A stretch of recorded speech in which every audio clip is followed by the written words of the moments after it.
রাস্তাঘাটে চলতে ফিরতে কত অচেনা পুরুষের সঙ্গেই তো দেখা হয় মেয়েদের। তাদের সঙ্গে কেউ কেউ বিশেষ আকর্ষণে মেয়েদের দৃষ্টি আকর্ষণ করে নেয়। তখন আট চোখে হোক বা কিংবা সোজাসুজি, তখন সেই সমস্ত পুরুষের দিকে মেয়েরা বাধ্য হয়ে তাকায়। কিন্তু যখন কোনো মেয়েরা কোনো ছেলের দিকে তাকায়, তখন কোন দিকে কোন কোন জিনিসগুলো, ছেলেদের কোন কোন জিনিসগুলো তারা সবার প্রথম দেখে, সেটা কি জানেন আপনি? এই প্রশ্নের উত্তর খুঁজতে সম্প্রতি একটি সমীক্ষা চালিয়েছিল লাইফস্টাইল ম্যানেজমেন্ট সংস্থা ওয়ার্ল্ড অফ আমোর। তাদের সমীক্ষার ফল হিসেবে উঠে এসেছে মেন 10টি গুরুত্বপূর্ণ বিষয়। সেই 10টি গুরুত্বপূর্ণ বিষয় আপনার অবশ্যই জেনে রাখা দরকার। তো চলুন জেনে নিন সেই 10টি গুরুত্বপূর্ণ বিষয়। একটি মেয়ে কোনো ছেলের দিকে তাকালে সবার আগে যেদিকে চোখ যায়, আসুন জেনে নিই সেই দিকগুলো কি কি। নাম্বার 1, ছেলেটি কোন দিকে তাকিয়ে রয়েছে। সাধারণভাবে যে কোনো অপরিচিত মানুষের দিকে তাকানোর সময় মেয়ের তাদের চোখের দিকে তাকায়। সেক্ষেত্রে সেই মানুষটি কোন দিকে তাকিয়ে রয়েছে বা কি দেখছে সেদিকেও নজর থাকে মেয়েটির। কোনো পুরুষের দৃষ্টি কোন দিকে বেশি থাকে সেটি তার মানসিকতারও পরিচয় দেয়। নাম্বার 2, ছেলেটি কতটা পরিষ্কার পরিচ্ছন্ন। মেয়েদের কাছে পরিষ্কার পরিচ্ছন্নতা সবসময় অত্যন্ত গুরুত্ব পায়। তার জন্য তারা যখন কোনো পুরুষের দিকে তাকায়, তখন সে যাচাই করে নেয় ছেলেটি কতটা পরিষ্কার পরিচ্ছন্ন, সে কেমন পোশাক পরে রয়েছে, কিংবা তার জুতোটা কতটা পরিষ্কার পরিচ্ছন্ন। এইগুলোও কিন্তু মেয়েরা সবার আগে দেখে। নাম্বার 3, ছেলেটি কী ধরনের পোশাক পরে রয়েছে। কোনো মেয়ে যখন কোনো ছেলের দিকে তাকায়, তখন সে তার পোশাকের দিকে লক্ষ্য করে, কারণ কোনো মানুষের পোশাক তার সামাজিক অবস্থান, ব্যক্তিত্ব, রুচি সব কিছুরই পরিচয় বহন করে। নাম্বার 4, ছেলেটির শরীরী ভাষা কেমন। শরীর মানে হলো বিশেষত বডি ল্যাঙ্গুয়েজ, যে এক কথায় মনের আয়না।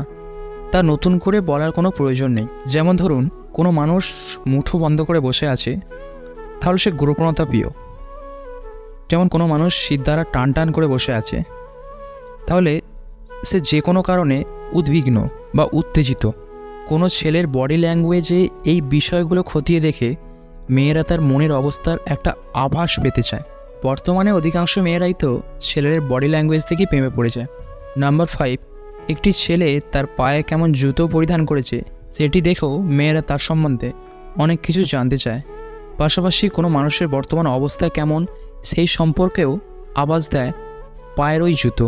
সাপোজ ধরুন, আপনি কোনো চাকরির ইন্টারভিউ দিতে গেলেন, বা আপনি কোনো চাকরির ইন্টারভিউ দিতে যাচ্ছেন, যে ধরনের জুতো পরেন বন্ধুদের সঙ্গে পার্টিতে গেলে নিশ্চয়ই তার থেকে ডিফারেন্স বা অন্য ধরনের কোনো জুতো আপনাকে পরতে হয়। নাম্বার 6, ছেলেটি কতটা মনোযোগী শ্রোতা। যদি কোনো ছেলে তার বন্ধু বা পরিচিতদের সঙ্গে থাকে, তাহলে একটি মেয়ে তার দিকে তাকিয়ে খেয়াল করে কতটা মনোযোগী হয়ে সে অন্যদের কথা শুনছে। আদৌ অন্যদের কথা শোনার মানসিকতা তার মধ্যে আছে কি না সেটা বোঝার চেষ্টা করে। নাম্বার 7, ছেলেটি কত টাকা খরচ করে। কোনো ছেলে কোনো শপিং মল বা কোনো মার্কেটে যখন কোনো কিছু কেনাকাটা করে বা কোনো কেনাকাটা নিয়ে ব্যস্ত থাকে, তখন একটি মেয়ে তার দিকে তাকিয়ে কিছুটা বোঝার চেষ্টা করে তার টাকা খরচের হাত কেমন। সবসময় খরচেই ছেলেরা যে মেয়েদের বেশি পছন্দ হবে তা কিন্তু নয়। অর্থাৎ যে সমস্ত ছেলেরা একটু বুঝে শুনে খরচ করে, যার বিবেচনা বোধটা বেশি, এই ধরনের ছেলেদের মেয়েরা একটু বেশি পছন্দ করে। নাম্বার 8, ছেলেটি তার আশেপাশে সামাজিক, আত্মীয় স্বজন, বিভিন্ন মানুষের সঙ্গে কিভাবে মিশছে, কিভাবে তাদের সঙ্গে কথোপকথন করছে, সেটিও মেয়েরা অনেক সময় খেয়াল রাখে। নাম্বার 9, ছেলেটি কতটা প্রাণ খুলে হাসতে পারে, ছেলেটি কতটা খোলামেলা স্বভাবের, এটিও মেয়েরা অনেক লক্ষ্য করে। কারণ যে সমস্ত ছেলেরা প্রাণ খুলে হাসতে জানে তাদের মনটা অনেকটা বড় হয়, এটা মেয়েদের একটা ধারণা। নাম্বার 10, ছেলেটি ম্যানার্স জানে কিনা। যেমন কোনো ছেলে বাসে যাতায়াত করার সময় বাসে বয়স্ক মানুষকে দাঁড়িয়ে থাকতে দেখে নিজের সিট ছেড়ে দেয় যে যুবক, তার প্রতি মেয়েদের একটা আলাদাই আকর্ষণ থাকে। ধন্যবাদ ভিডিওটি শেষ পর্যন্ত দেখার জন্য। ভিডিওটি ভালো লাগলে একটি লাইক করবেন, শেয়ার করবেন, আর আমাদের চ্যানেলে নতুন হয়ে থাকলে চ্যানেলটি সাবস্ক্রাইব করে আমাদের পাশে থাকবেন।